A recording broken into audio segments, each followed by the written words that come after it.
everyone, it's the second sister here, and welcome to episode 4 of Infodumping with friends, where my friends explain shit to me. Wow. I I flubbed up that line very poorly.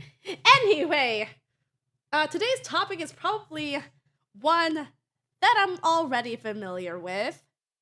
But then again, I haven't really been active in this fandom for quite a while. So, introduce yourself, please. Hi, my name is Will. I'm Bag0fGroceries, and I made Venus through this fandom. So I feel like it's only fitting that this is what I end up talking about today. Yeah.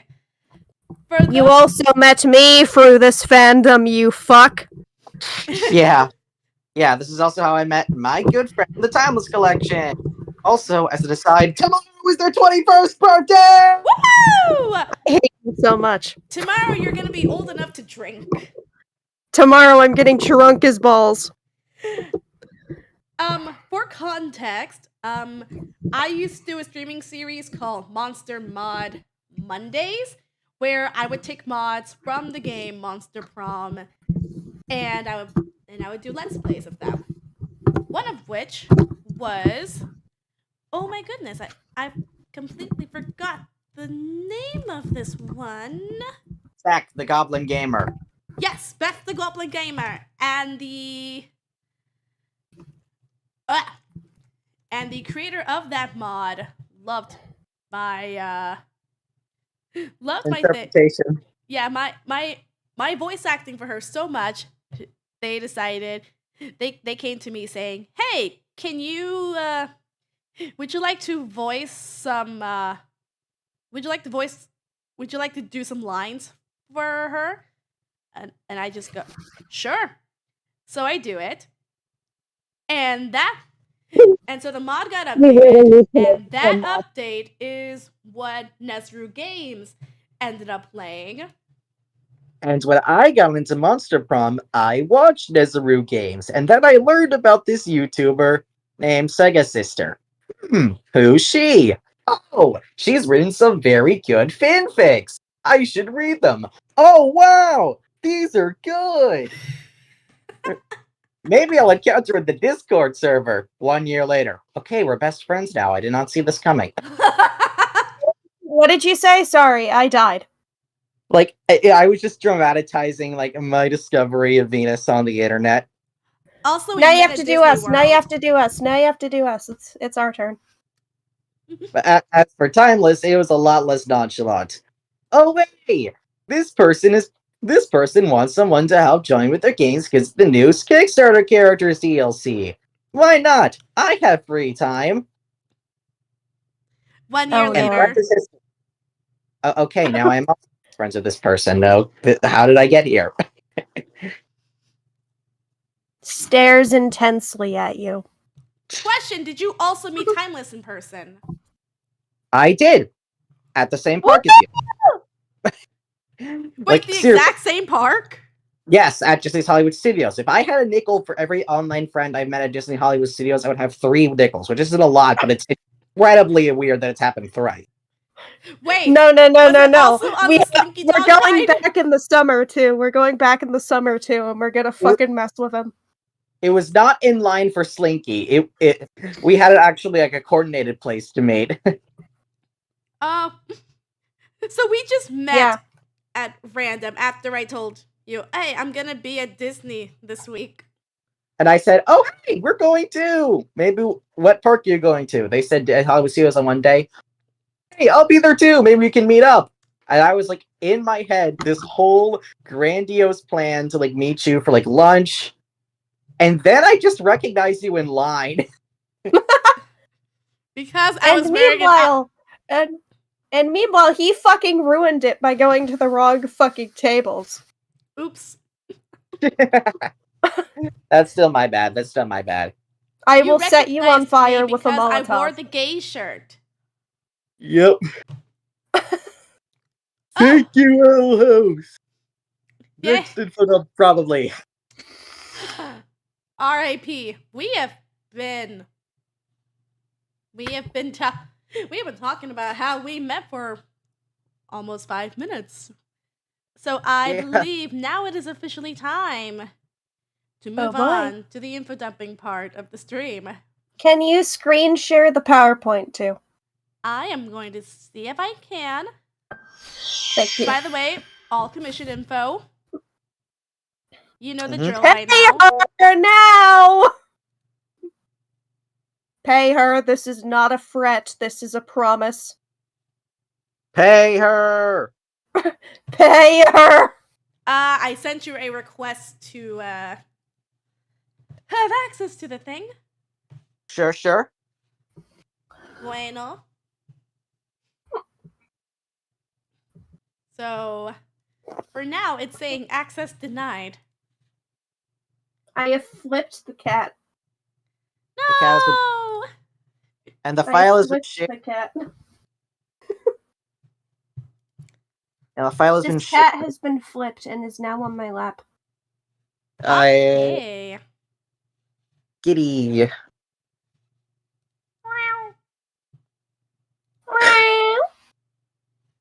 You want to see a cat? Let's see a cat. You want to see a cat? To everyone not watching, right now we are seeing video footage of our friend Timeless holding up their cat, Sparkle. Sparkle is a good cat. Sparkle is the good kitty of my Google slide. Look at her. She's so upset. And so, time for the slide show. Can y'all see the screen if you're watching on the stream? Well, I'm going to use... Alright, so let me stream and see.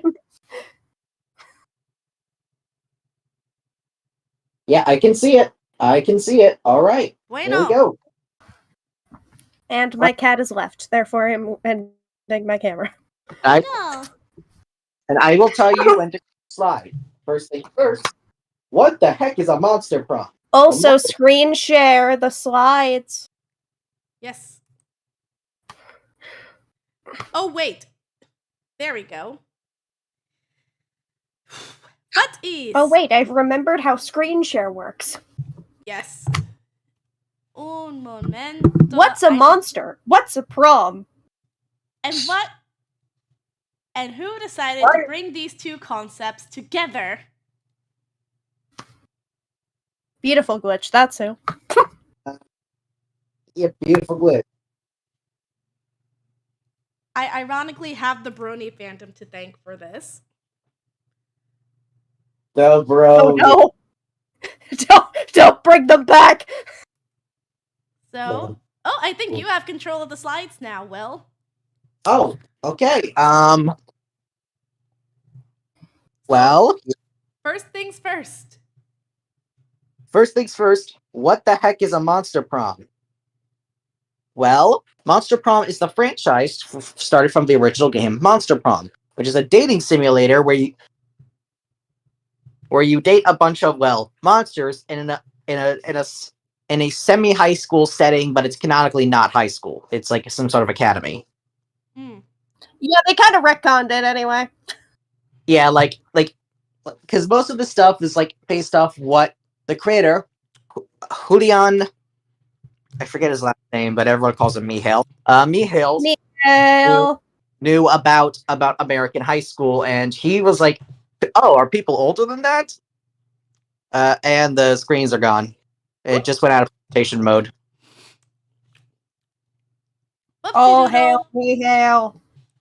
Yeah, and the Monster Prom was the first in what became Monster Camp and Monster Road Trip. And over that time, the characters have developed, the game style has changed, with Monster Road Trip being a bit more like a roguelike in a sense, where you have to manage your resources above all else, and also interact with the sweet, sweet lore that is sprinkled throughout the games. I am so There's too much lore! Juliano. That's his name. I almost misread the publishers of this game. Those awesome I will guys never as look those at books awesome the gays. same way again because of this game. Hmm? I will never look at books the same way again because of this game. Please help me. Yeah. Well, anyways, so basically the gameplay in the first two games is just romance the monster you want to romance and hope you got the right stat checks and all that in order to go out to prom or the meteor shower with them. The third, you actually try to manage your resources while also having a high enough one resource that you get to a destination. But anyways, enough about the gameplay. Who the heck are we playing as? Next slide. Next slide. Finally, next slide. First things first, there's Oz. Everybody loves Oz. He is a small bean. He is a small bean. Oz is definitely the most popular PC by far. You will see him a lot of content, fan animations, that sort of stuff, and mostly because he's like the most relatable to PCs to a lot of the audience, who are also shy, kind of nerdy, and very, very anxious. He was voiced by a person we no longer talk about. Never trust anyone wearing a white mask, I've learned to say. And by Alex Grove. What did Octopimp do? Oh, Octopimp didn't do anything. Octopimp replaced the other guy. I thought we don't talk about the other guy. Yeah, exactly. We don't talk about him. We don't talk about Bruno. Yeah. Anyways, he's currently voiced by Alexander Gross, aka Pop Octopimp, who you may know from old internet. Next is Vicky Schmidt, and I will also be using this opportunity to shamelessly plug Venus's Ask Undead Lesbians blog and her associated fanfics, because most of the fanfics. Why do they go so hard? Because most of the headcanons this fandom has about Vicky come from Venus. She's basically responsible for most of Vicky's characterization. Here's the thing. I found out about Venus via the fanfics, and then I met them later, and I was like, wait, you did these? And they were like, yeah. And I was like, what? But constant about both of them is everyone ships them with Damien. We will get to Damien later. He is probably the most popular of the love interests. I can't why, but we'll get to him. We'll burn that bridge when we get there. Get to Damien. Yeah, we will get to Damien. Next slide. Next is Brian Yu. He's the chill one. The one who usually the last pick for whatever reason. He does not deserve to be last pick. No one deserves to be last pick. But he is.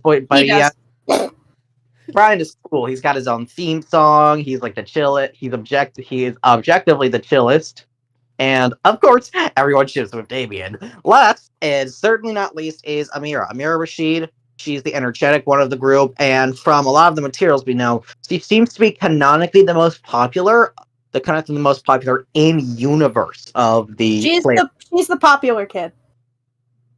She's been seen hanging out with a lot of the peoples, and of course, everyone ships her with Damien. Now, of course, there were a lot of player characters I didn't mention, like Sawyer. Everyone ships them with Mimo, actually. Suzanne, Abdu, and Noodles, who is Noodles. There are also we don't talk about Noodles. There are also the Eclipse whose characters Junseo, Riona, Isis, and Abby. And the Isis is also a character that I've hyperfixated on.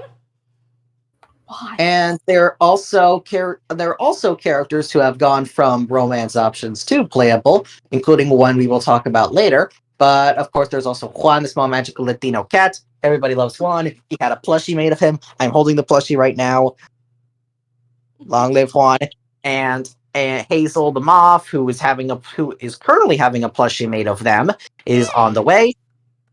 And Damien. It should be shipped. There's Doug. There's Mimi. There's Damien. And Whiskey. Oh yeah, the Monster Prom reverse that's been teased for like ever. Which will probably be the last game in the franchise, honestly. Who knows? A good way to bookend the series. Anyways, on to the next slide. It's time for the guy everyone's talking about, Damien fucking LeVay. He is shipped with everyone. He is the stereotypical bad boy who actually has a heart of gold, and this has just made him resonate so well with literally everyone's fanfics ever because he's just a very malleable.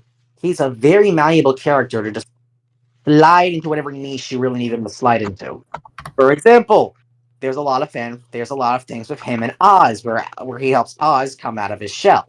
There's a lot of things with him and Vicky where Vicky ends up being the stabilizing force that keeps his life grounded. There's a lot of things with him and Brian where Brian helps Damien learn to chill. And there's a lot of things with him and Amir where they're both just chaos gremlins.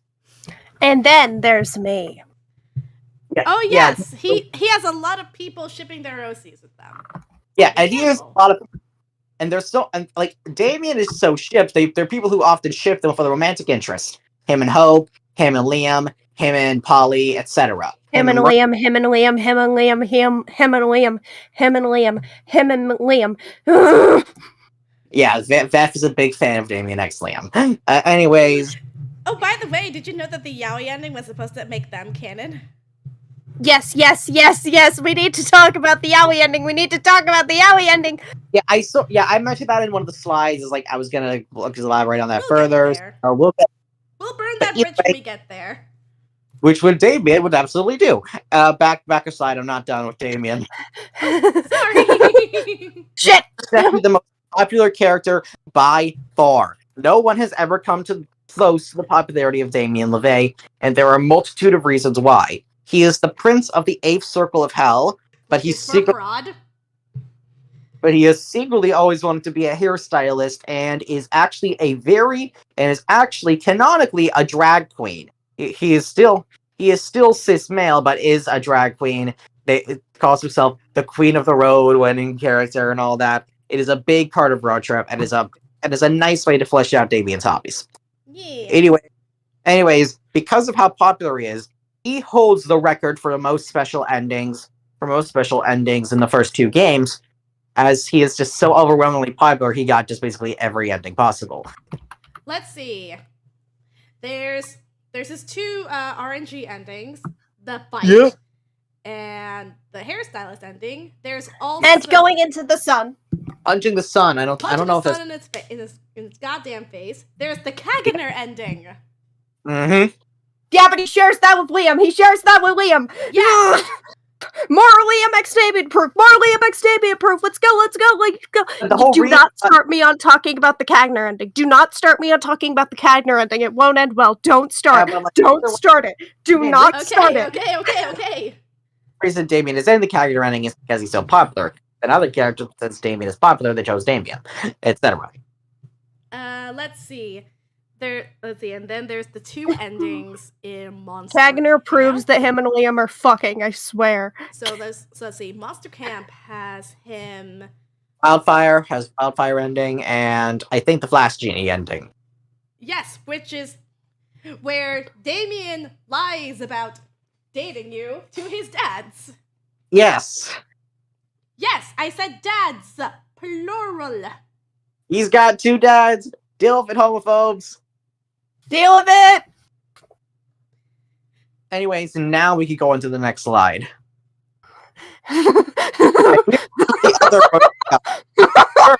because Vef basically wanted Liam to be on there, is Liam. 400 starts off this really cold exterior in the first game, but as the games go on, he has dramatically softened and became a more well-rounded character. Haven. The amount of Liam lore in all of the endings. Oh my god. Go on a fucking deep dive with Liam's lore. It's so wild. What is his lore and why does it go so hard? However, not the character with the most development, and because she will be talked about later. And Liam is actually somehow another character's father, that character being Dimitri, who was another vampire. Like, it does not, apparently because Liam was the person who bit Dimitri, that makes him his dad, and it is this whole conundrum, because at one point they both dated the same woman, and it is,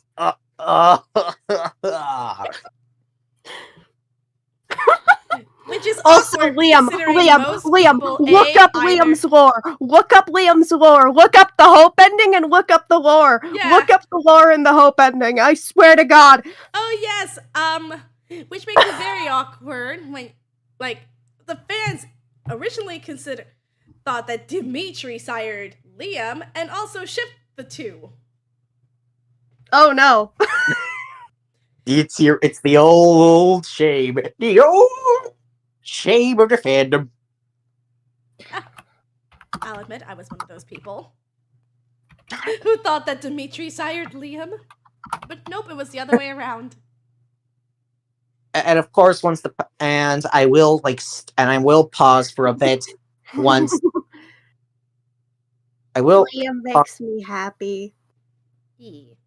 pause for a bit once we reach the ROs, because honestly, you know what? To add some extra time, I will just talk about some of the ROs who aren't on the slides. Because the last bit is going to be like fandom OCs, because while I will be the first to admit I am not absolutely 100% friends with all the people I got OCs from, their impact on the fandom has been undeniable, and it would be stupid of me to talk about the fandom without including them. Now I wonder what could possibly happen in the OC section. Yeah. Next, and of course, as Timeless says, Liam is another popular daemonship, which actually is one of the only ones with in-game material, as the Yaoi ending was supposed to make them. It's canon! It is canon! They are fucking! As the Yaoi ending was supposed to make them semi-canon before being cut. They are fucking. And, they are fucking. Later, they are fucking. To the second, then we got the Kagner ending. And later additions in Road Trip and the Second Term DLC implied they had a threesome with another character who I mentioned later. They're fucking. They're fucking. They are so fucking. If they are not Tim and Damien, they're fucking.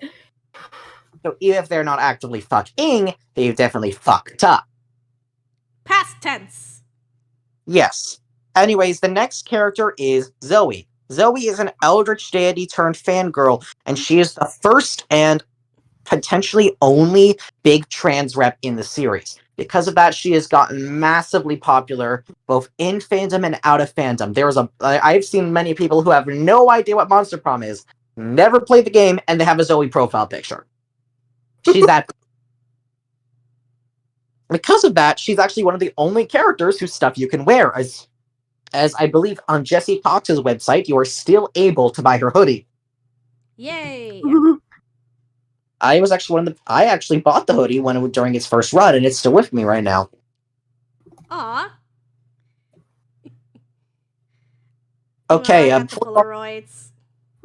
I also have some of the Polaroids too. There is still Monster Prom merch you can actually buy on the Yeetie.com. Once again, the Yeetie.com. Let's wait for a bit for the next slide. I'm going to talk about some of the romance options who are not on here. Vera Oberlin. Vera Oberlin is a Gorgon who is the most capitalistic person you will ever dang meet. She is all about the money, money, money. So give her all your money, money, money. Yeah. Give her your money.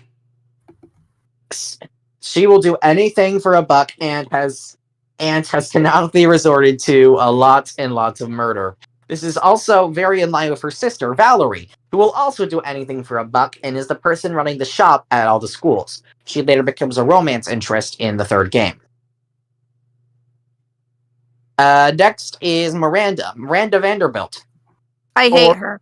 Or as the fandom calls her, my fish wife. I hate her. Yeah, Miranda is probably the least popular of the ROs. I hate her. Mostly because she at this current moment is the least developed. Her only real lore is potentially dying until the third game, in which by the third game she started to become a more rounded character, actually doing things for herself and potentially becoming the key piece in bringing her kingdom to democracy. We're going to have to wait for further games to see how that plays out, but for now, she is absolutely the least developed of the original romance. I hate her so much. Well, except Calculaster. Calculaster sucks. Do you want my opinion on Calculaster? I hate him. Dang. Well, Calculaster at least had a little more development in trying to become a dad. Speaking of that, Calculaster is a robot. Calculaster is the most bland motherfucker. Calculaster is a robot who has not had much development, but has still had more development than Miranda, due to having a completed character arc, taking care of plants, and eventually becoming a father to a robot in Monster Camp. This is carried over into Road Trip, so we know that him becoming a father to a robot is 100% canon. Yeah. Meanwhile, robophobia. Yeah, that's like the other like big deal. Like, Calculaster was also used as the way to explore racism in the universe, sort of how Zoe was their way of tackling transgender issues. Yeah, but they could at least not make him Beta Scott. Speaking of that, Scott Howell. Everybody loves the Scott. He's a terrific athlete. And look at him! We love him! And he's very much the himbo of the group. Very large appeal to certain demographics, and quote unquote Will. Hey. I mean, I'm gay, but he's an absolute beefcake. Yeah, that's the thing. And I'm not into beefcakes. That's the thing. Scott is just Scott. He has this inherent charisma that makes him lovable and likable to basically anybody. And Will wants to do the fuck on him. I do not personally. I would never do that to Scott. Because that's the Scott is the only one who doesn't require a stat to win. Yeah, he is. Yeah, Scott is the only person in the first game who does not require a stat. That trait is later transferred to Calculaster in the second game, because Scott is innocent. Scott is still very much the person who believes in a lot of the things children believe, and you do not want to ruin that innocence. You want Scott to stay happy. Literally nobody in universe hates Scott. It's physically impossible. We must protect. If you hate Scott, you don't exist. I'm sorry, it's just the truth. Okay, next slide. Finally? Yeah. Ghost! This is Polly. She's the person with the most development, thanks to very important plot lines in the first game, and the end of the Road expansion and Road Trip. Because of that, she is the most fleshed out and developed character in the entire series. She's in a fight with Damien for who's the most popular, I guess. Yeah, Polly has been steadily gaining on Damien, especially ever since End of the Road, which got, I'm going to be very honest, very, very existential. Like, very dark. Like, you very much thought, honestly, if I were the Monster Prom devs, I would have just made it after you play End of the Road. Polly's just gone. Not there anymore. Which, oh no. Anyway, she is very much a party ghost. She died at 22 due to what really becomes in what is very much a running gag. But in actuality, it was a very sad car crash. And she is clearly the author favorite. Like, there is no denying it. Julian Quintano has very much also not denied that Polly is the author favorite. And she's also shipped with Damien. Everyone is shipped with Damien. Everyone. If you're not shipped with Damien, then there's only one person who was not shipped with Damien, and is Leonard. Leonard. We killed Leonard. Who is literally it. His entire character is incel. Yeah, and also transphobe. Yes, everyone hates Leonard. Everyone hates Leonard. Yes. And so Polly is very good at chess, very good at mixology, very good at science, and you just have to hope that she will come back because she is the author favorite. She is going to come back.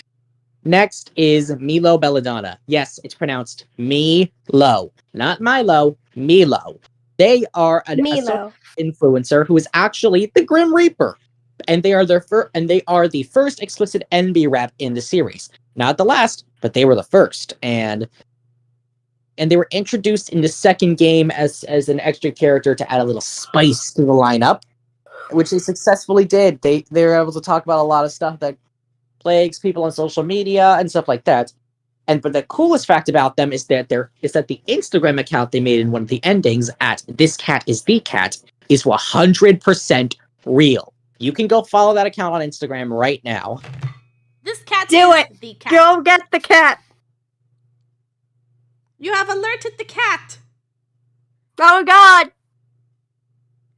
And now another pause, because I'm going to talk about all the new romance options they added in Camp and Road Trip.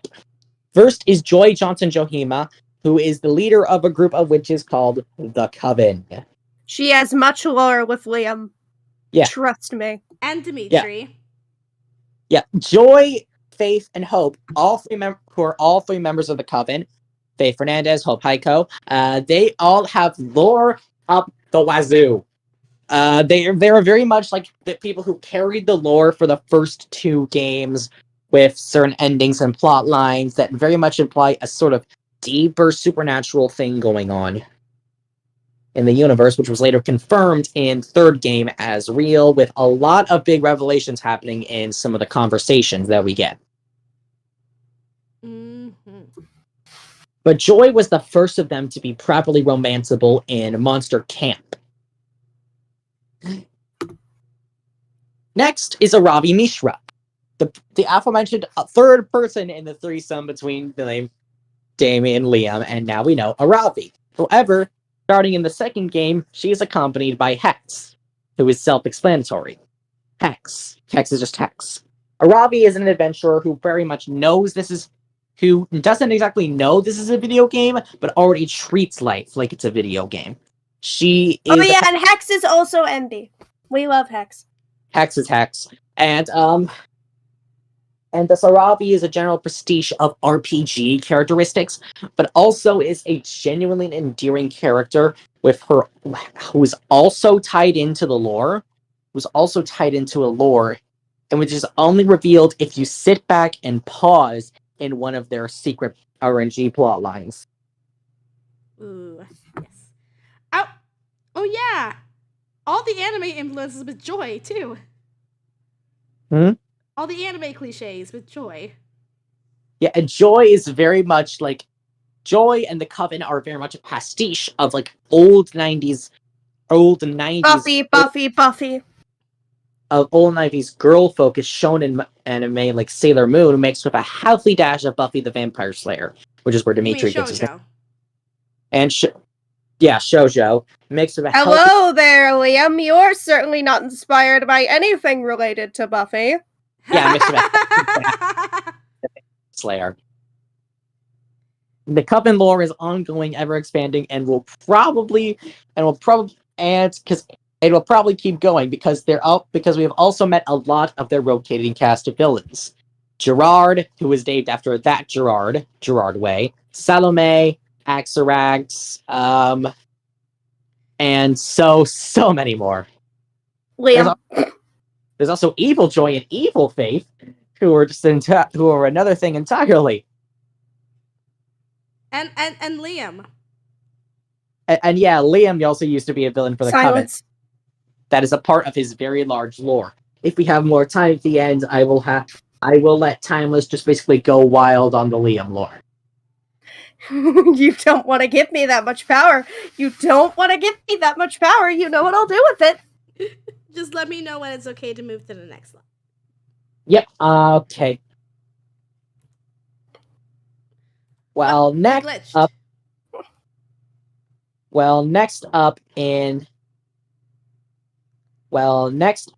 we have Mossman. They're a moth. Man, they're a moth. They are all about the art of gossip. And their original role in the second game was to spread gossip at the camp. Because of that, but they also had a secret ending before being fleshed out into a full-ass option in the third game, Monster Road Trip. A lot of characters who were secret endings then definitely became full-ass options in Monster Road Trip. Same with Valerie. Now you can properly romance. Mm-hmm. There's also Stu, who was just Stu. Stu started out in the second game as a lifeguard pair with another character named Wanda, both of them who were appearance-wise based off the Game Grumps. Stu being Aaron, Wanda being Danny. Yeah, isn't Scott voiced by a Game Grump? Yes. Aaron voices Scott. Danny voices fellow student in the first game. You may know Danny as Danny Sexbang from acclaimed band Ninja Sex Party. Mm. Next, we have some characters who were introduced in this game. First thing in Monster Road Trip. First things first, Adrian. Adrian was our big lore dump for the Mer Kingdom, basically explaining the politics, and establishing that heaven does exist in this universe and is is not so much evil as it is pretentious as shit. And they very much end up explaining lots of the lore in the game, and all that entails. Yeah. There are also wholly new characters like, darn it, who's the guy who holds up Mr. Pappas's throne? Because he was a romance. Yes, even like little minor joke background characters end up being romance options. Oh, and I am forgetting someone, Dahlia Aquino. Dahlia is a very large, very buff, very blue Ariana Grande stan who seeks to like conquer the 8th circle of hell from Damien. Yep. Become a member of the keeps failing. coven. Yes. And if you think Joy is full of anime reference, Dahlia has her beat. Dahlia is literally just anime references. Dahlia is just the power of God and anime. And then you have the characters you like can't romance due to them being canonically Arrow Ace, such as Kale. Kale is like we love you, Kale. And of course, the adults in the room who you can't romance because they're adults, such as Coach, Camp Direct Counselor. Also, Coach is also Arrow Ace. Camp Director Miss Weaving, my main Giant Spider. Principal Giant Spider, and my main man, Counselor Flage. Yeah. I love me some Counselor Flage. He's a wacky dude. You love Coach more. And of course, there are also like characters that you can that are not full romance options in the third game, but are still mentioned, such as Morty the Minotaur, who is basically who is basically used as a meta commentary on the sexual gaze, not the male gaze, because Morty is male. He's very much pastiche of the idea of like a sex crazed person, and sometimes wanting to just be more than that. There's also Batness Evergreen, who is a straight up parody of Katniss from the Hunger Games, and she gets her own plot, and she just has to move on, or she has to realize that some of the stories she read don't have to define her, and she can be her own person. It's very sweet. Everybody loves Batness. Yeah.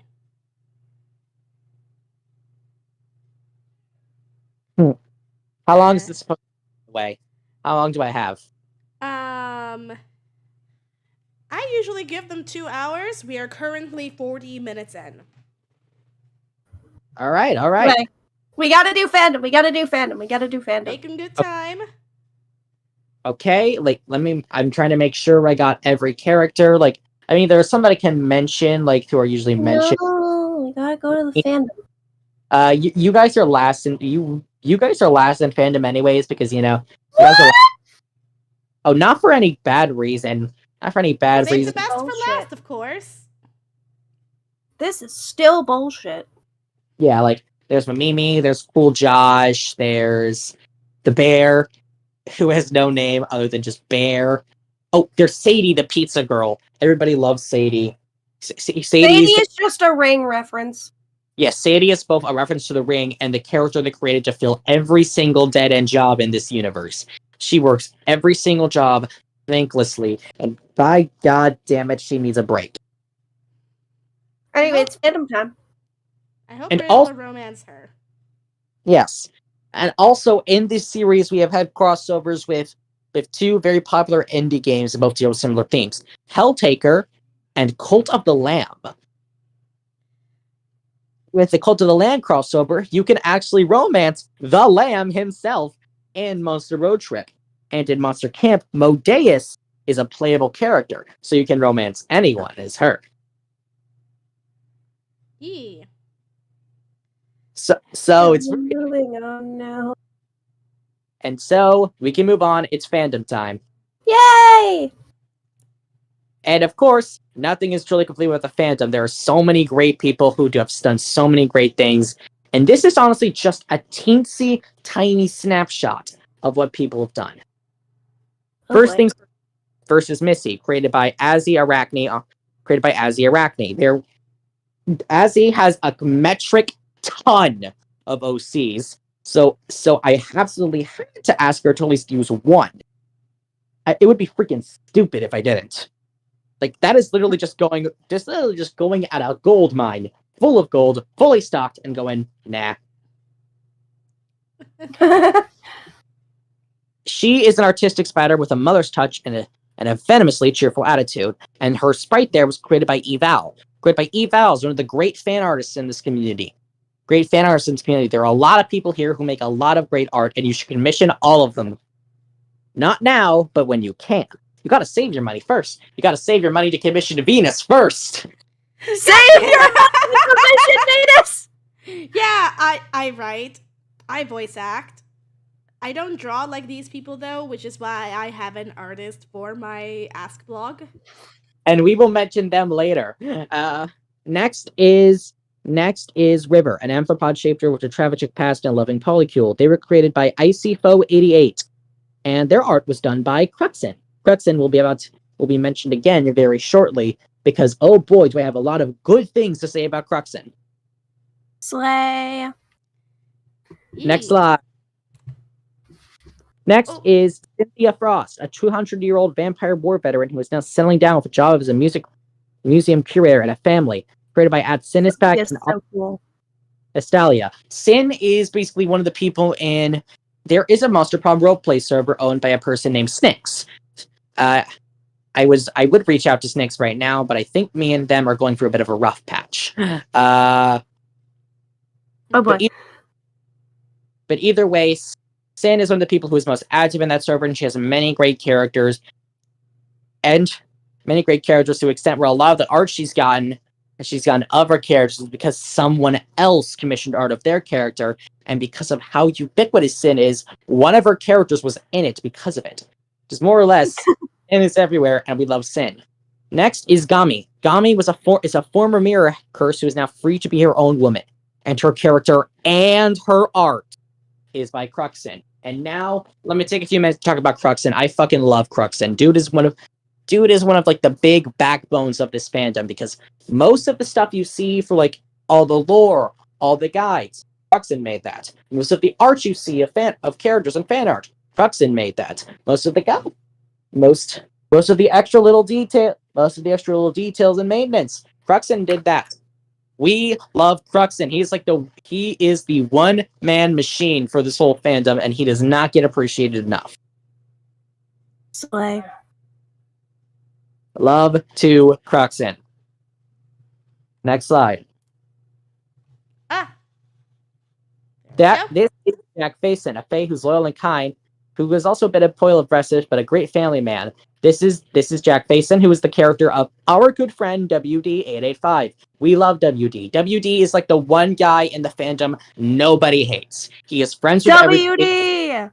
He is friends with everybody, is able to be kind to everybody. Just WD is the person we all need to strive to be, and I cannot stress that enough. Much love to WD, and the art is also done by Estalia.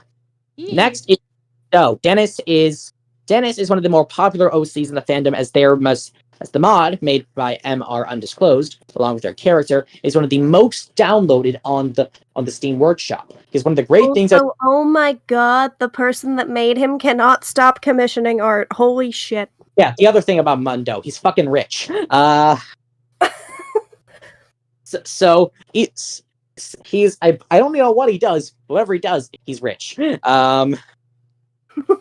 a mostly ghostly busybody who shares his body with the original ghost who killed them, Abby. And their art is by 117 Zone. The sequel to the mod, to the Dennis Stone Mostly Ghostly mod, is now in development. But if you want to play the original mod, it's currently available for free on Steam Workshop. And there are also other great creators too who I'm not mentioned. Lamps and Rhonda, Shade with their self-named OC and Katrina, Rookie with Selena, the aforementioned Snicks and their OCs, Bree and Jax, etc. It's really the fandom that really makes all the work go round. Makes the whole thing go round because they continue to contribute and keep this game alive. Yeah. Oh wait, what about Vicky's mom? Oh wait, that's technically your OC, Francis Schmidt. Yeah. All right, Francis Schmidt, created by Venus over here. Basically created as like an XP for Vicky's mom, so popular that Francis became the default name. For the mom? Yes. Everyone's like, everyone's like, yeah, Vicky's mom's name is Francis. That's it. Like, this is what I keep. The reason why I met Venus from Monster Prom is because she was the queen for a very, very long time. Move to the next slide. What's Shall on the we? next slide? And the next slide, now you can finally do. This is Clem LeVay, created by our own friend Tiles Collection, an interdimensional traveler with mysterious puzzle fast with a future bright as the sun. Unless they punch it, of course. Their character Will. They always will. Their creator was created over a year and a half long RP, which started with a botched playthrough of one of the plot lines and ended segmenting it into a whole ass story that honestly I feel like if Time was changed the names of some of the characters and made it legally distinct, they could publish it as a novel. Shut up. I don't care. But more or less, they are one of the only characters I really know in the fandom who has a completed character arc. And was a completed character arc because I literally saw the character arc complete. I helped write it. Yeah. Woo! She went to therapy! And last but certainly not least is my own guy, Wilson Streak. He coaches something. He's always willing to go along with some sort of shenanigans, and I mostly made him there so I had something to contribute to the fandom, and of course get included in mods that my friends made because of that. Wilson is actually in Shade's very, very, very large 4-part mod. I don't even remember which part I'm in, but I know I'm in it. It's because, and he also exists because you're a furry. Shut up. He also exists because you're a massive furry. But back to what I said earlier about the artist, both of these sprites were done by the amazing Hey Haven, who is the artist behind currently the artist behind Ask Undead Blue Lesbians. They were amazing. You should commission them if you can. Go commission them now. We're actually planning on revamping the old art for the server and for the vlog because well it's kind of outdated. We've been meaning to do an update. Yeah. Fair. Also, unrelated note: Free Palestine. Free Palestine. Actually, that's something I did want to talk about like a bit now that we're done the PowerPoint. Monster Prom's biggest superpower is that it intentionally tries to date itself. Right now, it's very current and topical. But as time goes by, it won't exactly become current topical anymore.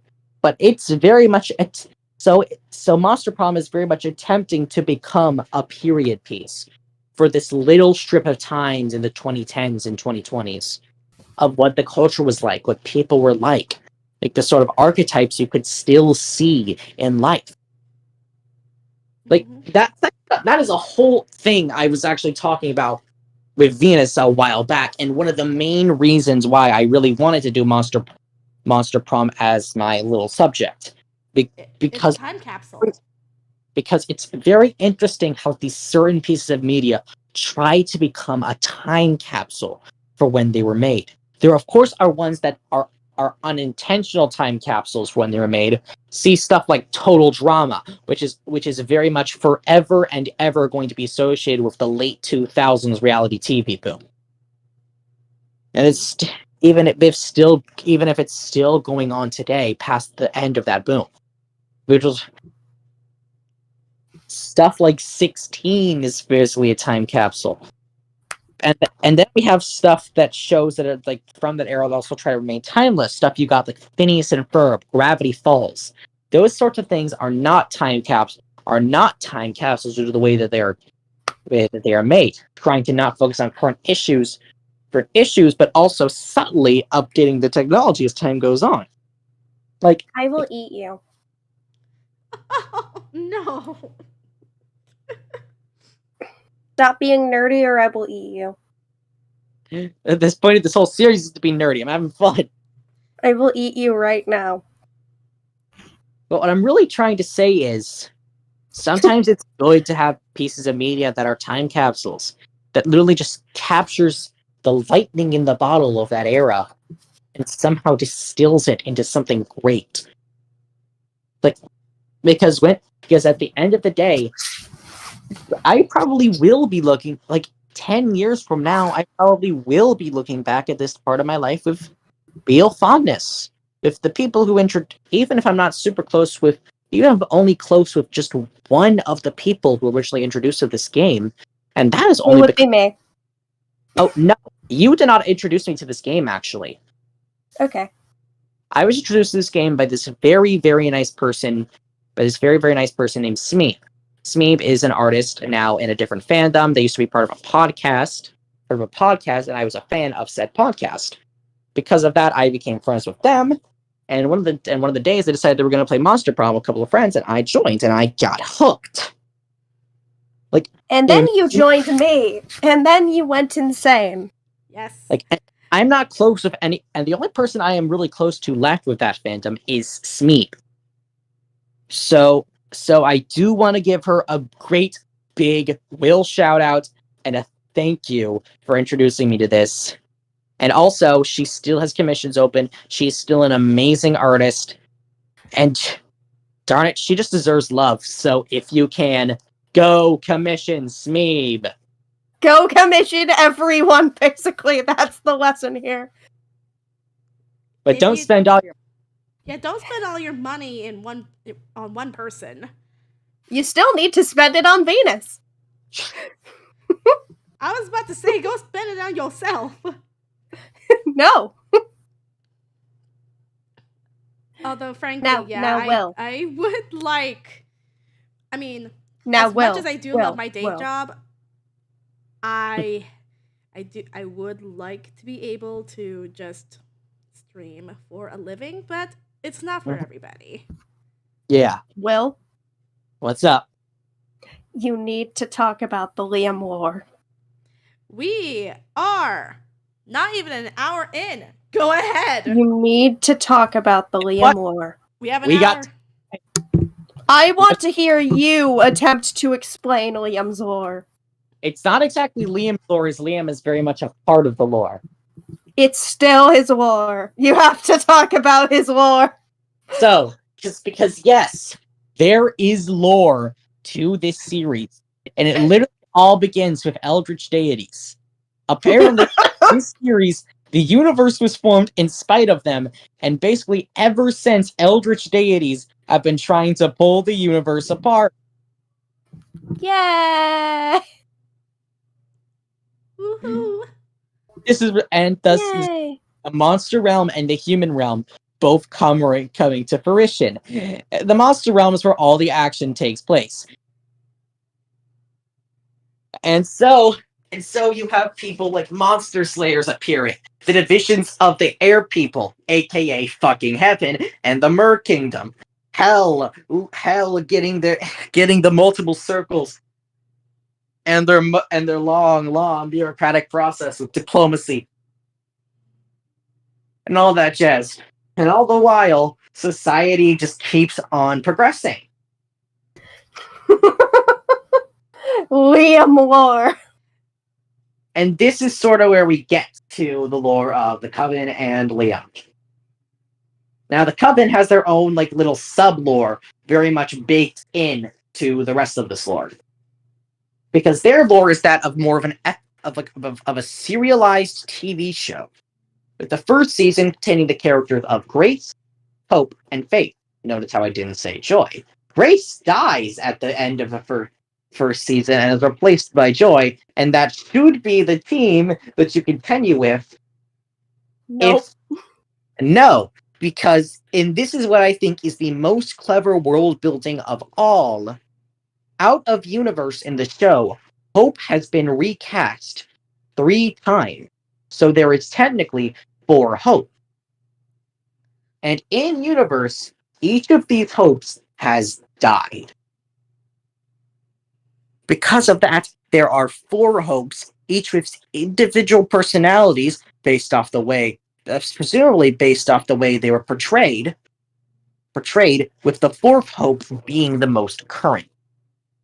And this is a part of the lore, as they have had to fight against many different villains.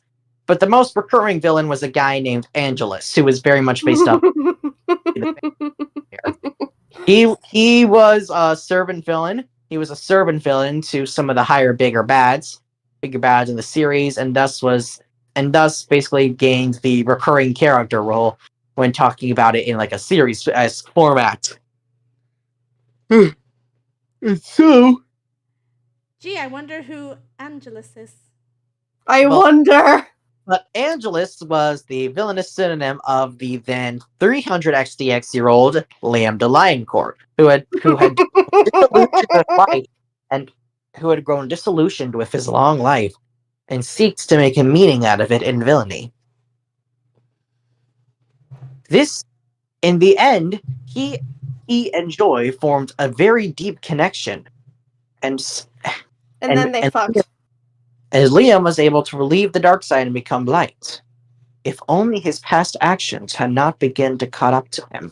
As earlier, he had seeked to assassin to kill Faith. Hope took the blow instead. This is what causes Liam to be so jaded in the first game, as he still cannot forgive himself for that moment. By the way, God, I love Soraya Liam Bridal. No, this is not suitable for 9-year-olds.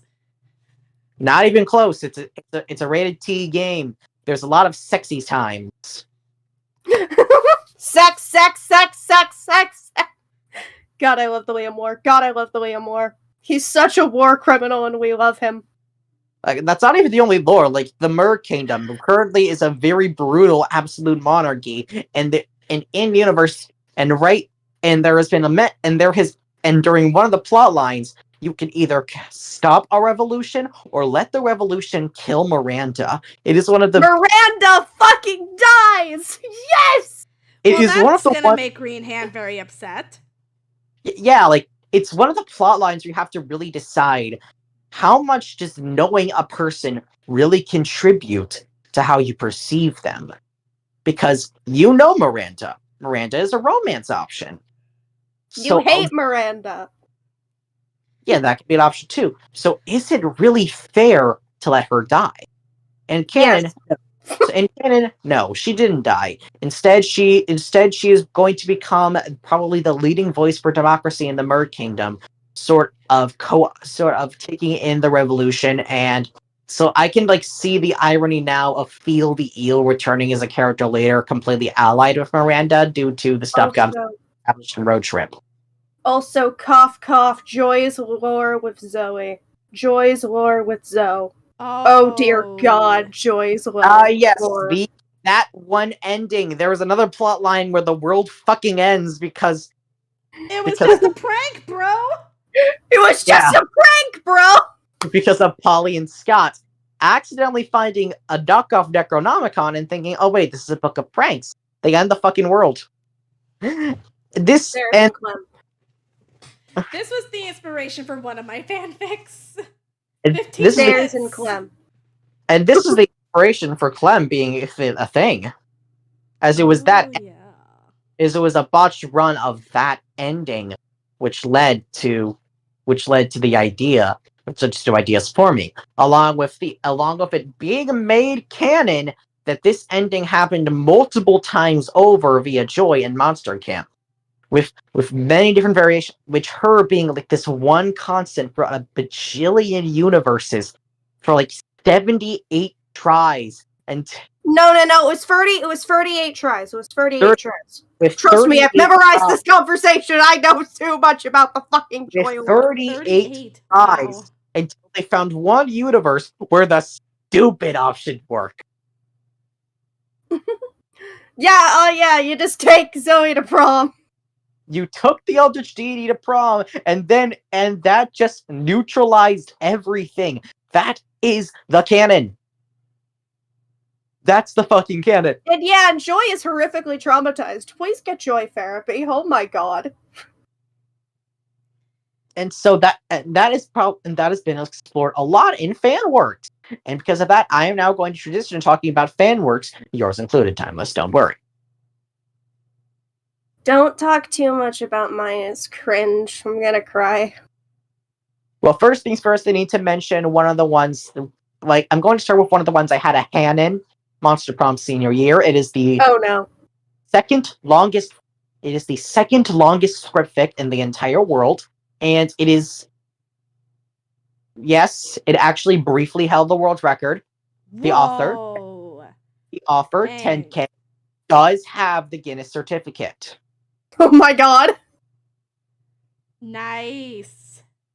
Like, that was something, like, we actively celebrated because I was his beta reader for the back half of the fic. Oh, what was it beat by? It was beaten, I'm not sure, but like everything else in fandom, it was something Danganronpa. Ah. just goes to show you that fandom is just ubiquitous. So basically, You have to. well, senior year was basically Monster Prom written as it was a sitcom with a lot of the author's preferred pairings making it in, with some unique pairings like Brian and Vicky, Zoe and Miranda, etc. Damien and Liam, Damien and Liam, Damien and Liam. I don't know who. Canon? No, they are not canon in the fic. Damien They gets. need to fuck. Aww. I don't think They Liam need actually. to fuck. I don't think think Liam Damien got together with Hope. Yeah, I We don't ignore that. Damien's gay. We ignore that. I don't think Liam actually got with anybody in the fic because they went on like this journey of self-discovery, I think. Wow. Yeah. But either way, it encompasses the events of both the original prom game and camp, while also attempting to predict while also semi-covering Road Trip, as it was partially written before the game released, and thus they had to go back and make some adjustments as when the game came out, as well as attempting to predict what the Liam and Zoe game and Retreat will be like. And of course, there was an epilogue season showing the characters and all that grown up with children, and it also expands upon the Joy lore for an insane way, because like, you know how Vicky was brought back from the dead? Mm-hmm. That's not Vicky as Vicky. Nope. I remember that plot point. What? Yeah, What's the plot point? Vicky isn't Vicky. Vicky is Grace. Ah! So it very much expands upon the lore present in that and takes it in its own very nuts direction that somehow still works. Holy Like- fuck.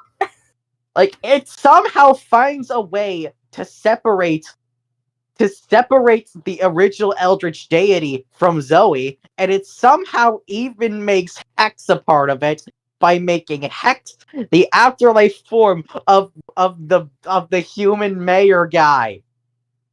What? Damn. And like, as someone who was in there for the creative process, I can tell you right now that Hex thing started as a big in joke. And we just kept thinking about it and thinking about it, and it just worked. So we used it. Anyways, we Alright. might need to move on. What's But, next? like, either way, it goes to show you how sometimes stupid ideas can just work. And when they do work, it's amazing. Yeah. And now, Floor. Yep. What are you gonna say about our shit? Because it's not good. Well, either way, for about a year and a half, Clem and I wrote this like ongoing Clem? My name is not Clem. Sorry, thinking about the character. Timeless and I wrote a long ongoing thing about like Clem's adventures. And To- for adventures in therapy. Yes, as she is ridiculously traumatized as her ridiculous adventure of going through getting help and becoming a better, more actualized person. Yay. And during it, there's multiversal travel. There's eldritch deities. There's adaptations of various plot lines. There's characters. There's characters becoming good. There's characters getting possessed, and a lot of other things. And like everyone basically just has a copy of themselves because yet again, alternate universe. Yes. Oh yeah, and we killed Miranda. Mm-hmm. So more or less, like it became, and more or less, like the one gag in Road Trip about like the multiversal task force. That is kind of sort of what our thing became. So it's very interesting how we were able to almost predict that before it happened. Yeah. And of course, now as I'm gonna time, I'm gonna talk about Venus's work. Ask Undead Blue Lesbians. Oh no. You thought I wouldn't shamelessly plug your stuff, Venus. You were wrong. Ask Undead Blue Get in Lesbians. here, Venus. Yeah. Ask Undead Blue Lesbians is a Tumblr Ask blog. The Ask blogs, the backbone of Tumblr. That focuses on Polly, Vicky, and later Isis, as Vicky and Polly go through the ups and downs and sideways of their relationship. It starts with the fic How You Lived, which sort of establishes that how Vicky died, and also how Brian died because they died in an interconnected manner. And very much led to Vicky being forced to confront the reality of her death, what she does and doesn't remember, and even going on a road trip to meet her family again. And along the way, she finds love Yep. with someone who She's so would gay. understand all too well. Yeah, and so in this universe, they and Polly get together. Some of the ships, including the most canon pairing of all canon pairings for the fandom, Oz and Damien. Everybody ships them. No, I don't. Liam and Damien. Fuck you. But like, Also Oz and Zoe. Oz and Zoe for real. but objectively, with all the metrics, Oz and Damien is the most popular ship. Shut up. Like, that is just like speaking for the metrics. No. You're a liar. It may not be your favorite, but it's very damn popular. You are a liar.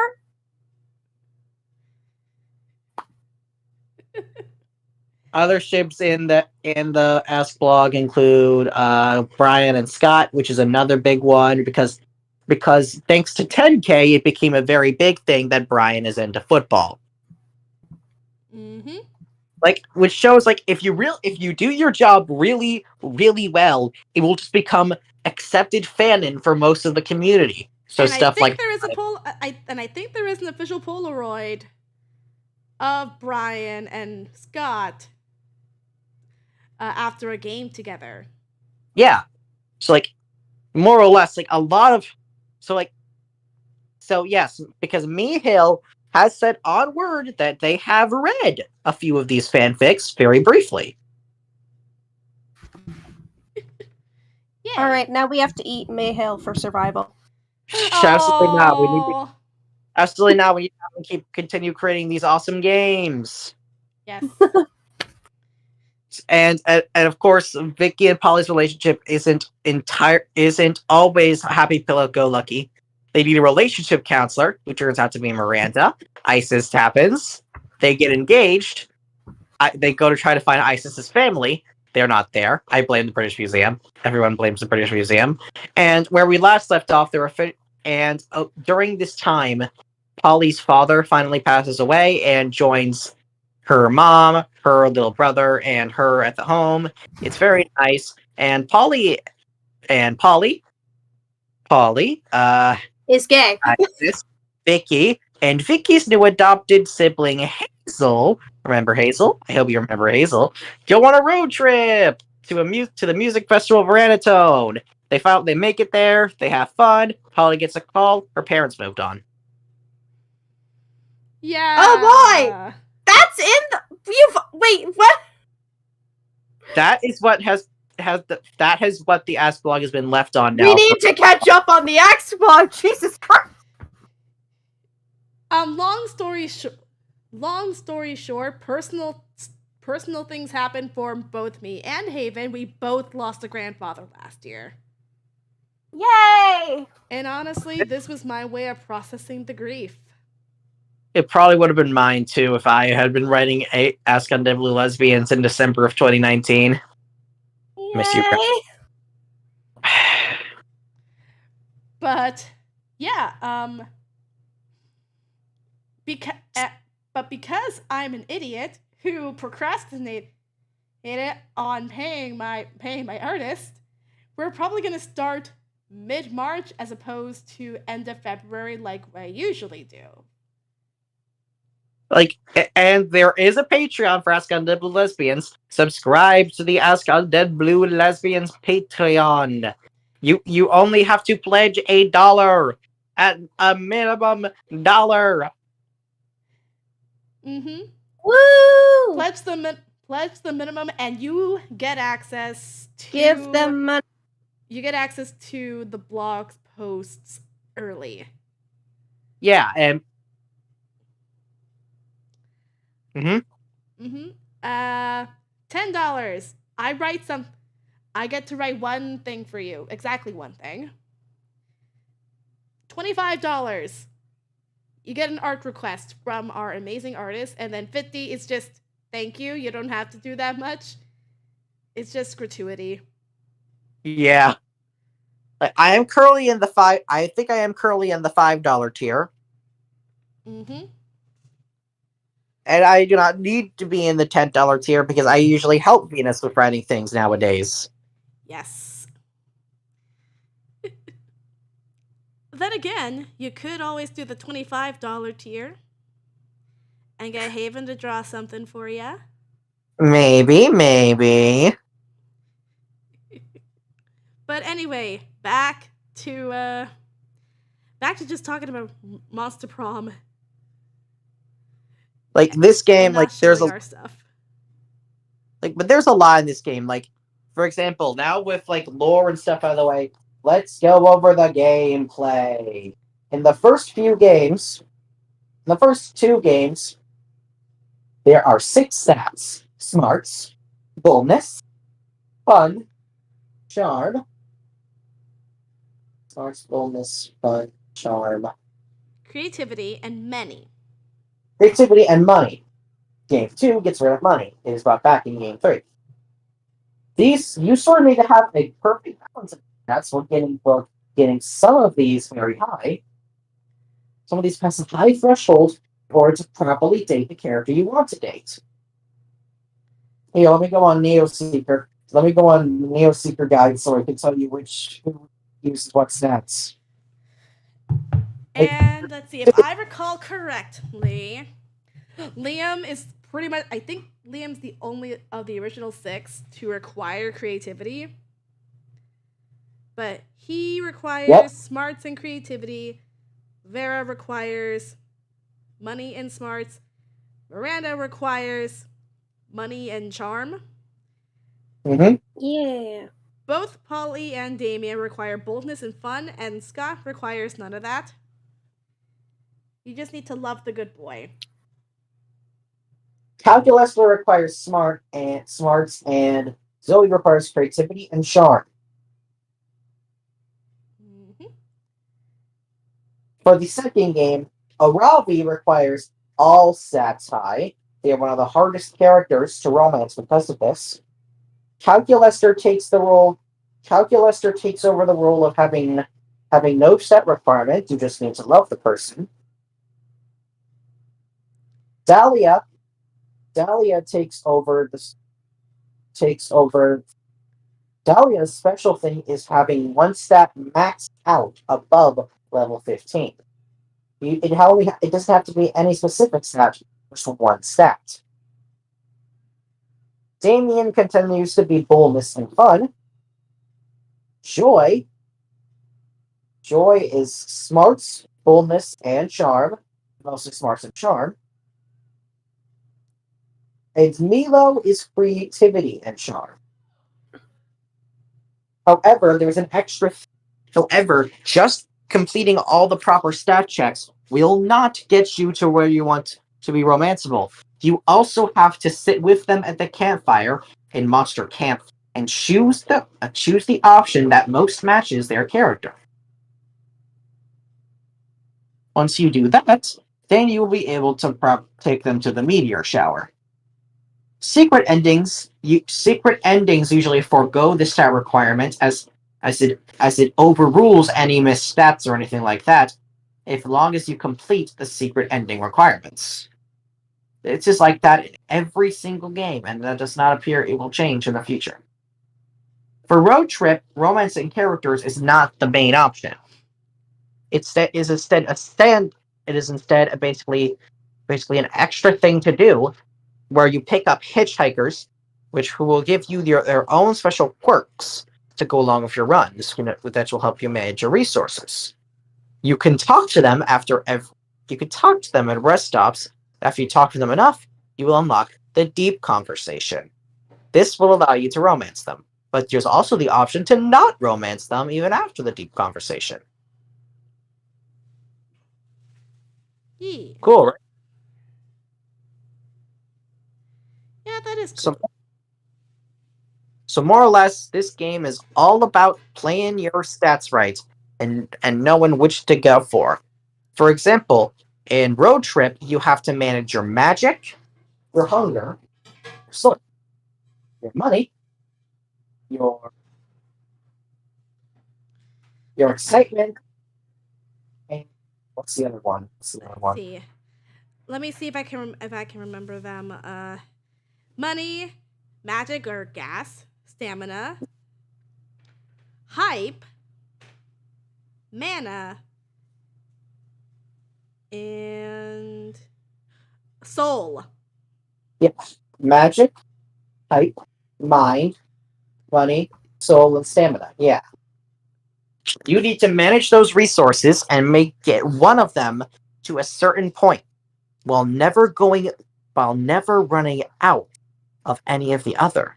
If you run out of any resource, game over. Yep.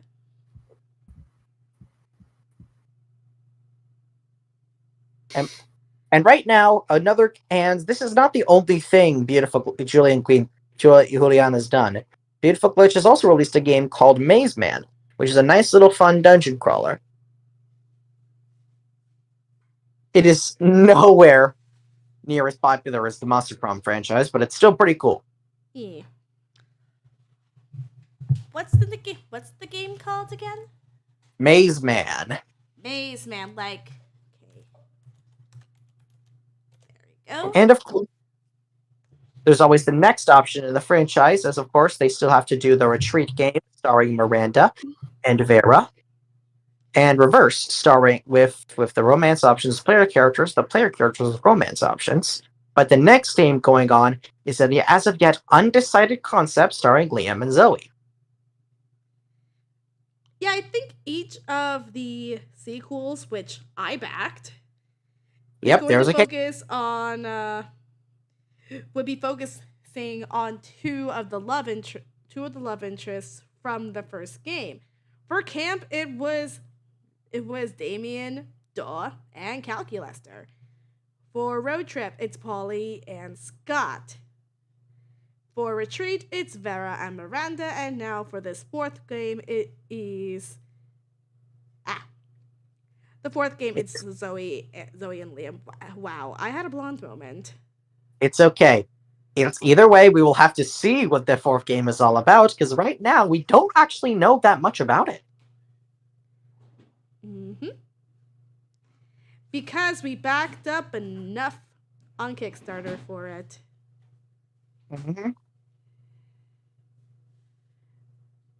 And let's see. I think the final goal for that Kickstarter was Monster Prom Reverse. So, like, it's gonna happen eventually. Who knows when, but it's eventually. Probably at this point, it would probably be past the 10-year anniversary of the games. Yeah, like, at that point, I think they'd probably put the franchise to rest and eventually reboot it for the culture of, like, the 2040s. or 30s or whatever. Okay. We still have 30 minutes. Oh no! What are we gonna talk about? I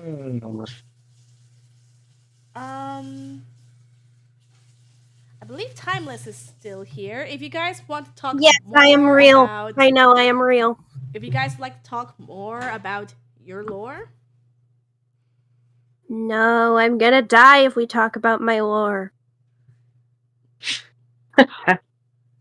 Like, I mean... Well, we don't want you to die. Exactly, you can't you can't make me. Okay. Well, I think, like, a good way... Well, actually, I know exactly how we can elongate a little more. Let's look at some metrics. I'm going to tell you what the top 10 fandom ships are. No, it's all Liam and Damien. It's all Liam and Damien. You can't escape it. According Every to single one of them what? is Liam and Damien. Number 1, Liam and Damien. Number 2, Liam and Damien. Number 3, Liam and Damien. Number 4, Liam and Damien. Number 5, Liam and Damien. Number 6, Liam and Damien. Number 7, Liam and Damien. Number 8, Liam and Damien. Number 9. All right. Let's talk about the top 10. How do you feel about all of them being Liam and Damien? Wow. I will say, like, way too many of them are involving Damien. All of them are Liam and Damien. You can't hide. All of them are Liam and Damien. Okay. All of them are Liam and Damien. Most popular ship on AO3 with 175 entries, as I said earlier, Damien and Oz. Like I said, Liam, actually. People just really like Damien, and people You just really misread it. It's Liam and Damien. The second most popular ship, even more Damien, it's Brian and Damien. No, it's not. It's Liam and Damien. You misread it again. No. The number 3 most popular ship is Vera and Amira. I think you meant to say Liam and Damien. The number 4 most popular ship is Vicky and Scott. Is Vicky and Scott, you said? Yes. Oh, I remember. That's a funny way of saying Liam and Damien. Hold on. The 5th most popular ship is Damien X the Reader. No. That's Damien and Liam. That's just no. That's just when Liam wants to hide that it's him and Damien. Okay. If it's the that reader, one's just when he wants to hide it. Because technically, all of the player characters are the reader. Yeah, but still, I think that just goes to show you how much this fandom loves Damien LeVay. Well, that is true. Yeah. Number 6.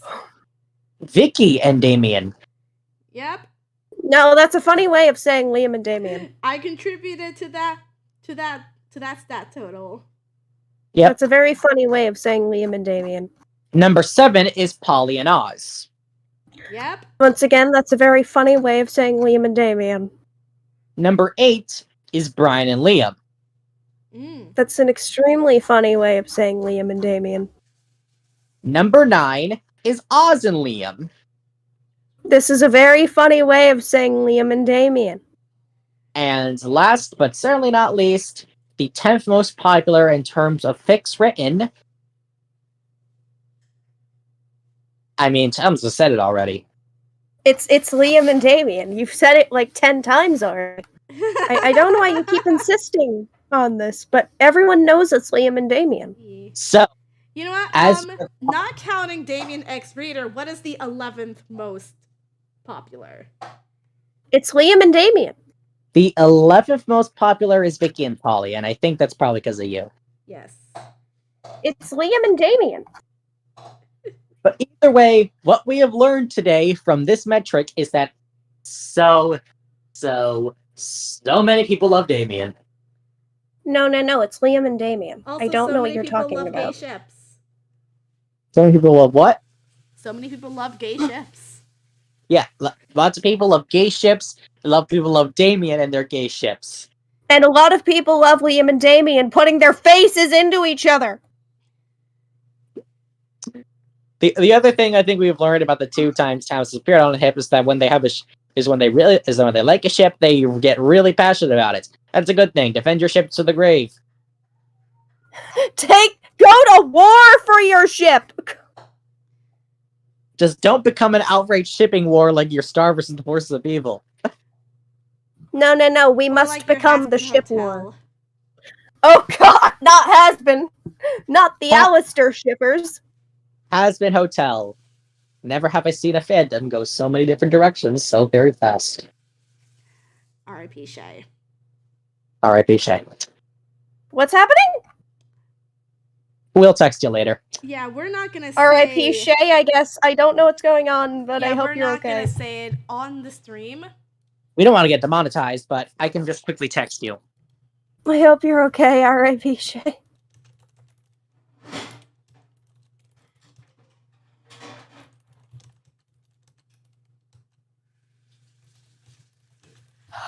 What else? Oh dear hell! Yep. Yeah.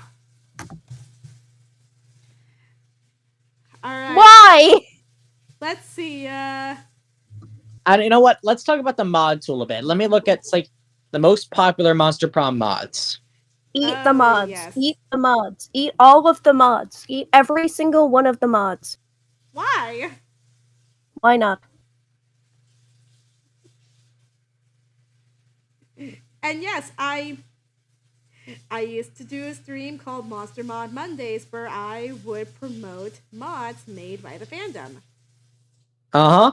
If I wasn't working during the week, I probably would have picked it back up again. Mm-hmm. Alright, let me find some of the mod stuff. The most popular mods to download, correct? Yep, that's what I'm looking for.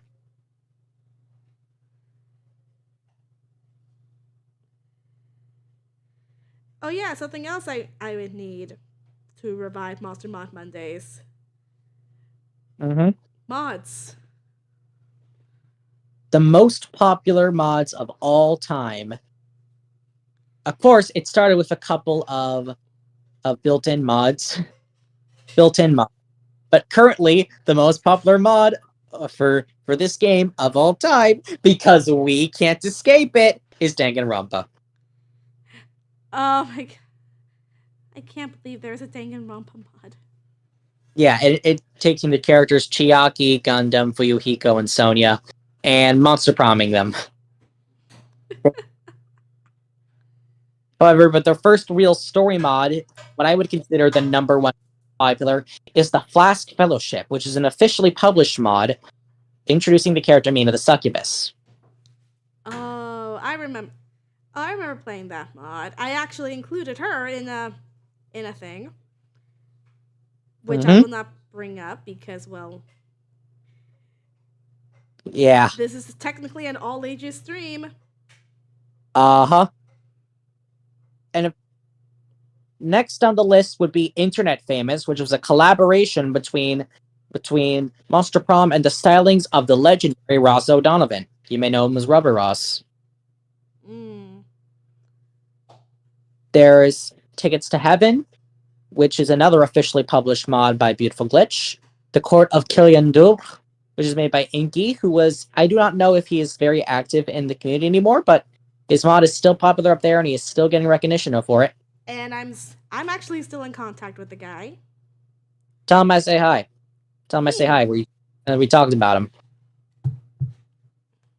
Got it. And more recent mods have been Shade, Storm, and Other Stories by my good friend Shade. This is a 4-part epic odyssey of a mod. And yes, I am included and my character Wilson is included in one of them. I am kind of only very slightly happy about that.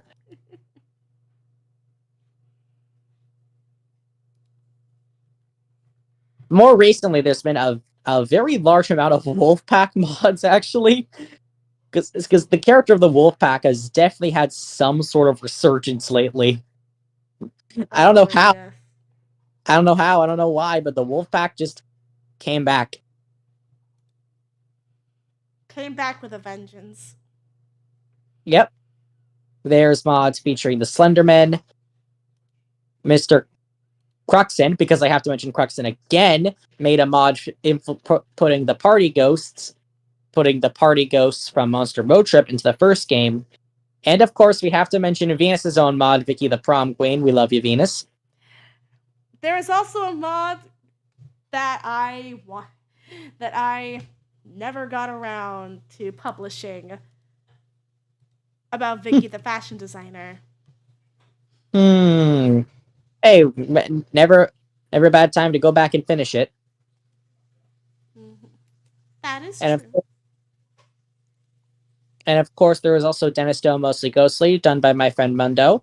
He also worked on that mod for a very long ass time. So more or less, I keep getting to know people who work on mods for long ass times. And it's always just very awesome when they end up completing the mods.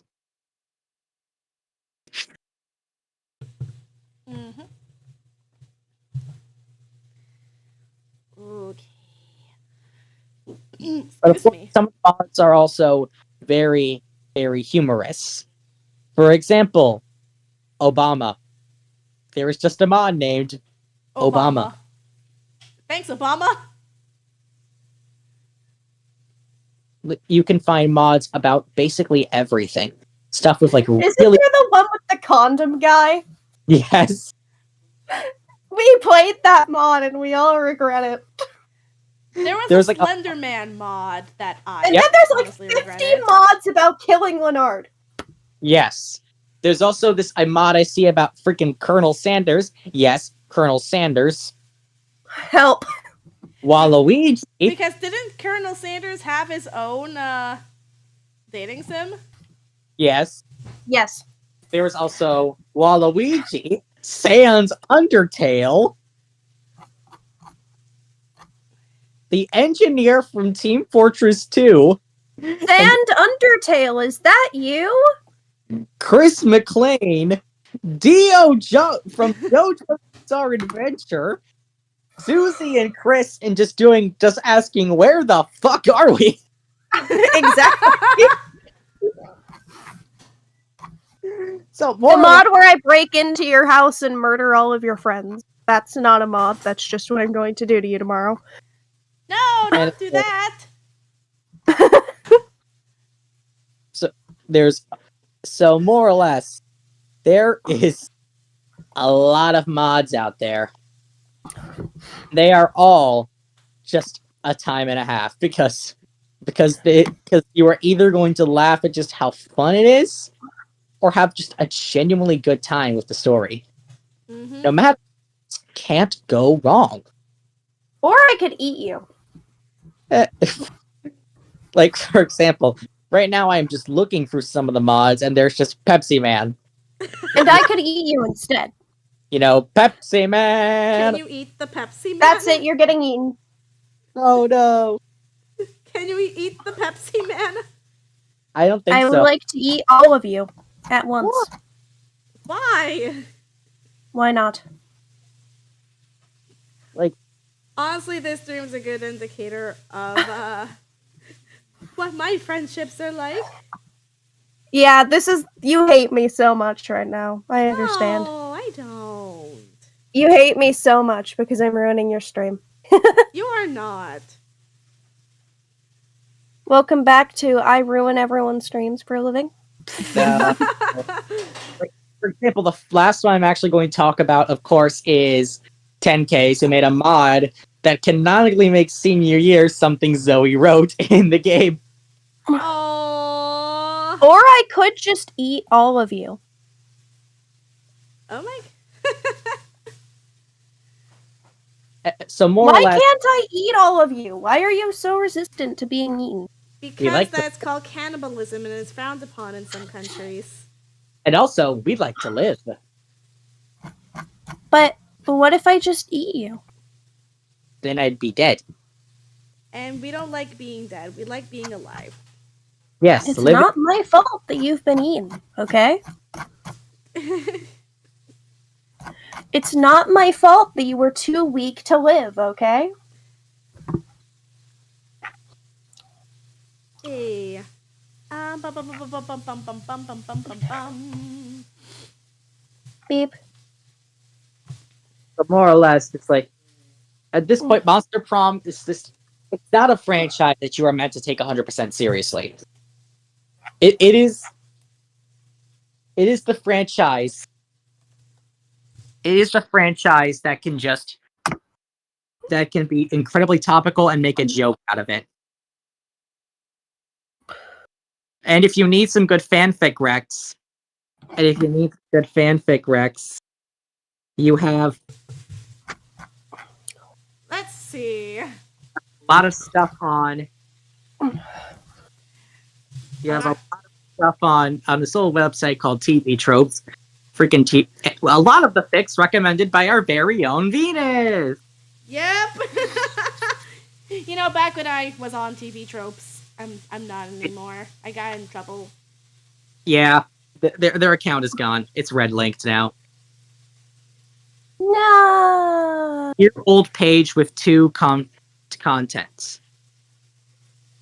Mm-hmm. Someone made a creator page for you. For me? Yes. Oh, that's awesome. Watch until they ban the creator page. Like they did because it was like nothing happened on it for a year. But I think we could recreate it then. Still awesome that dude briefly had a creator page. Yeah. It's time for me to consume the entirety of Brazil. That's All a at lot of once. people. But then again, that's a lot of Nazis. Yeah. Yes, but consider I would like to eat everything.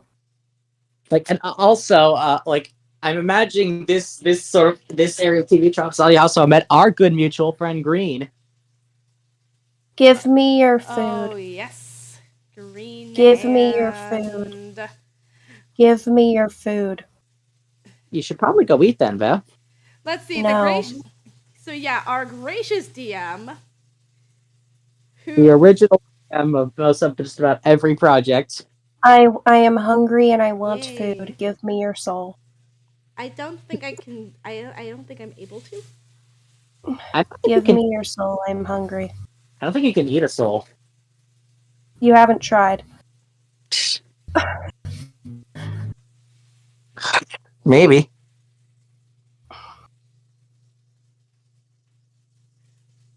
Like, I am going to cry. it'll be okay. Aw. Why are we still here? Just to suffer. Let's see. What else? What else is on this page? There is nothing. There is only despair. Oh yeah, the two dark fics that are here. Not the dark fix. Oh God. One of which is, I believe, Venus is How You Lived. Yep. Which That has, is such a dark fic. which only has its own TV tropes page. Mm-hmm. What if I ate TV tropes? I don't think you can. It's Too TV. bad it's I been wonder eaten. if can one I ate consume TV a tropes. It's gone website? now. Can one consume a website? Asking the real The questions answer is here yes. today. The answer is yes. Clearly, I've already eaten it.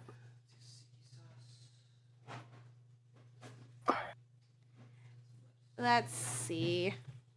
Bum. Whew! We still have 15 minutes Yep. to talk about Monster Prom. Oh, whoa. Oh, yeah. The music! Oh yeah, the music is mostly provided by. For the first game, it was provided by licensed music from a band called the Messer Chops. If you really want, you can actually find a lot of the music used for the first game on various streaming services. Give But- me your organs. But more often than not, there's also a pop song played at the end that has usually become very ubiquitous with the series and or other moments. For example, Give me all of your organs. Like Steven Universe. yeah, we can't do that right now, Beth, but for example, 15 Minutes from My Crawl, aka What If That, that song, besides being a huge part of Steven Universe, also was also the song played over the credits of the original Monster Prom. Because of that, that song is just kind of associated with my fandom interests as a whole. However, and in the second game, there was a song "Champions of Red Wine" by a band whose name I do not think I can say on you. I don't think so either. Like, it's very good. Why? Like, But they have some good music. yeah, like Why can't you say the name? demonetization because they are the new knows. I don't know. Innocence noises. Yeah.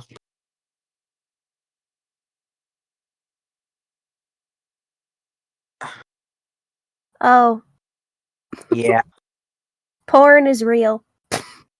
Mhm.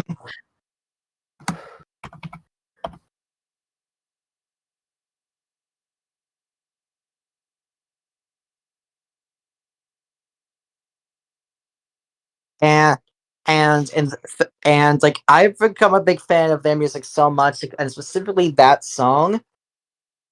And like honestly, when I had a guest DJ spot for my local college radio station, I literally set it up so that song was the best song I was able to play Yes. Ah. because that song just seems to be really good with endings of all kinds. Which one? Champions of Red Wine. Oh, yes. That is a good song. I don't know why. Let's see. The The one vibe- from Road Trip is pretty good, too. Also, it's in Spanish. Buen Viaje by Annie B. Sweet. Bien viaje. Yeah, I am not a native Spanish speaker, as most of you can tell. Like, more or less, I am and Josh is white in that one meme. And Josh is white! In other news, stream close enough wherever you can. It's a great show. I'm not saying this because I was given a signed poster or anything like that. Oh, yeah.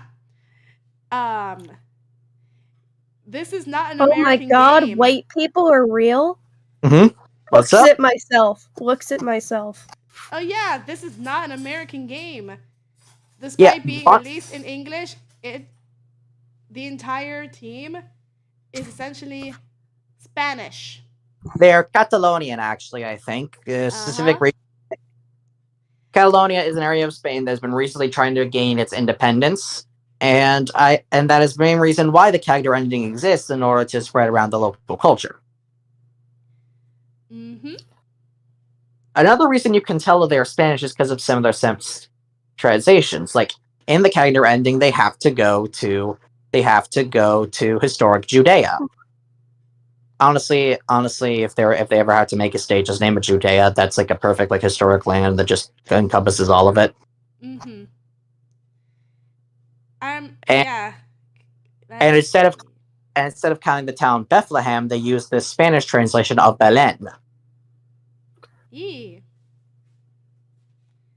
So so this game's technically not an English first language game. Mm-hmm.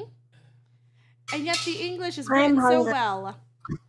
Mhm. I'm hungry. Give me your soul. Which is saying a lot considering how we see most I'm native hungry. English Give me your speakers soul. speak. Yeah, like there, of course there's the occasional typo and stuff like that, but for the most part, but what games don't have typos and stuff like that? It's great. Exactly. Mm-hmm. Now give me your soul. And honestly, now that we're on the last 10 minutes, I can actually really talk about like the things that kind of ties the whole franchise together. Yes. Will, give me your soul now. After the stream, we got 10 minutes. I don't think you can I'm name my gonna die. I don't. My attention span has been dead. well, last Ooh. but not least, there's the narrator of the game is a character. I hate him. Oh yeah. Aren't we given the option to romance them? Yes, in the first game, upon completing every single thing, you are given the option to romance the narrator. You are given the option to fuck the bitch. More or less, it counts as a tiny meta narrative on how the narrator impacts the game. And since then, he has become a semi-recurring character who you can interact with via stuff outside the main linear story and in the meta cabin location and Monster Road Trip, which gives us the multiversal warriors that gave us that little floor sprinkle, the Liam Prom idea, other stuff and other cool stuff like how there was a hidden hitchhiker in the game the whole time that you could turn on after learning about the meta cabin. Yeah. Like so the Monster Prom franchise knows its audience. They know they will be the people who will like data mine to get all the assets and put them on the wiki. So they figured they might as well throw them a bone. Yep. And the narrator has also got his voice via Jesse Cox of the co-optional podcast fame and also producer of the game, playing the game on with his friends on a bunch of YouTube videos. And Octopimp, who was one of the friends, just made himself the narrator and eventually got himself the official role of the narrator by the time the narrator romance option was at. I'm hungry. Give me your soul. Because that's like the final thing I do need to mention about him. It does get like it is updated. Not all the stuff is in there at 1st. Like there's always enough for a full experience where you can play the full game. But over like a good year, they usually Updates. Yep. they add more options, More players. more players, and lots of fun.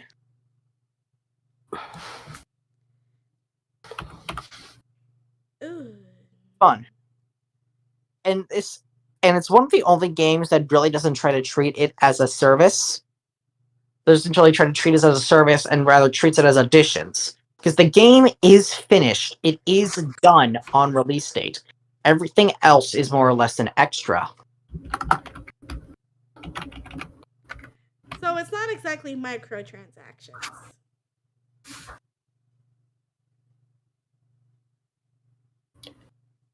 It's just fun that you guys can have. It's just you guys can have extra stuff because you know they're still going to work on this game. Like for example, we thought everything was done with Monster Camp and they had moved on to Road Trip, but no, they went back and added the new character pack, which included Jacqueline, Whiskey, Mamimi, and the new character Doug. Doug.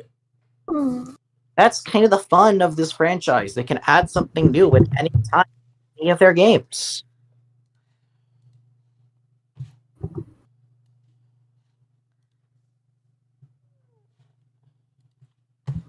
And And I think that's everything we can talk about. yeah, we've managed to stretch this out to 2 hours. Almost, Yep. but still. Good enough. No? Okay. But yeah, I definitely would consider Monster Prom my home fandom. Same here. YouTube Timeless? I mean, it's where I met you, so. Yeah, I guess so. But then again, we could also probably make the argument for Minecraft when your stake. Yeah. It's true. But either way, it's a great little series of games. The first one, I think, is currently on sale on Steam right now. And if not, it's only $12 for each game. So give one of them a shot. I'm sure you'll love it.